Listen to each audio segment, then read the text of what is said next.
ഇന്നലെ രാത്രി മുതൽ തുടങ്ങിയതാണ് കേട്ടോ എനിക്ക് ചോക്ലേറ്റ് കേക്ക് കഴിക്കാനുള്ള ആഗ്രഹം. ഞാനൊരു ചോക്ലേറ്റ് ലവർ ഒന്നുമല്ല, പക്ഷേ എന്താണെന്നറിയില്ല, പെട്ടെന്ന് എനിക്ക് ചോക്ലേറ്റ് കഴിക്കാൻ തോന്നി. അപ്പോൾ ഞാൻ ഇവിടെയുള്ള എല്ലാ ബേക്കറിയിലും കയറി ഇറങ്ങി കേട്ടോ. എവിടെയും ചോക്ലേറ്റ് കേക്ക് കിട്ടാനില്ല. അവസാനം ഞാനൊരു തട്ടിക്കൂട്ട് ചോക്ലേറ്റ് കേക്ക് ഉണ്ടാക്കാമെന്ന് വെച്ചു. അപ്പം ഞാൻ 10 രൂപയുടെ ഈ ഒരു ചോക്ലേറ്റ് കേക്ക് വാങ്ങിയിട്ട് ഇങ്ങനെ സെറ്റ് ചെയ്ത് വെച്ചു. എന്നിട്ട് അതിലേക്ക് പാൽ ഒഴിച്ചിട്ട് സോഫ്റ്റ് ആക്കി. പിന്നെ മിൽക്കി ബാർ ഡബിൾ ബോയിൽ ചെയ്ത് അതിലേക്ക് പാലൊഴിച്ച് മിക്സാക്കി.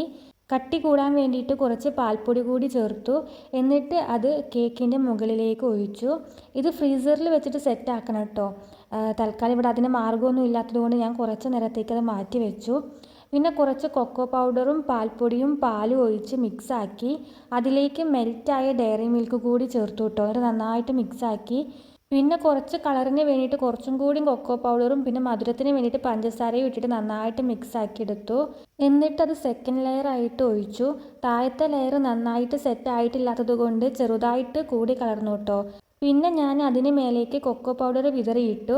പിന്നെ ഡെക്കറേറ്റ് ചെയ്യാൻ വേറെ ഐറ്റംസ് ഒന്നും ഇല്ലാത്തത് കൊണ്ട് ഞാൻ ബാക്കി വന്ന ഡയറി മിൽക്ക് വീണ്ടും മെൽറ്റ് ചെയ്യാൻ മടിയായതുകൊണ്ട് ഞെക്കി പിഴിഞ്ഞെടുത്തു കേട്ടോ. എന്നിട്ട് സെറ്റ് ആവാൻ വേണ്ടിയിട്ട് 3 മണിക്കൂർ മാറ്റി വെച്ചു. ഫ്രീസറിൽ വെച്ച് തണുപ്പിക്കാത്തത് കൊണ്ട് നന്നായി സെറ്റ് ആയിട്ടുണ്ടായിരുന്നില്ല.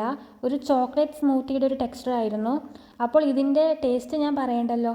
അപ്പോൾ ഒറ്റ ഇരിപ്പിന് ഞാൻ ഫുൾ ഇരുന്ന് കഴിച്ചു കേട്ടോ. ഫസ്റ്റ് അറ്റംപ്റ്റ് സക്സസ്ഫുൾ ആയതുകൊണ്ട് ഞാൻ തുടർച്ചയായിട്ട് 2-3 ദിവസമായിട്ട് ഇത് ഉണ്ടാക്കി കേട്ടോ. അപ്പോൾ നട്ട്സും ജംസും ഒക്കെ വെച്ച് ഓരോ തവണ മാറ്റി മാറ്റി ഡെക്കറേറ്റ് ചെയ്തു കേട്ടോ.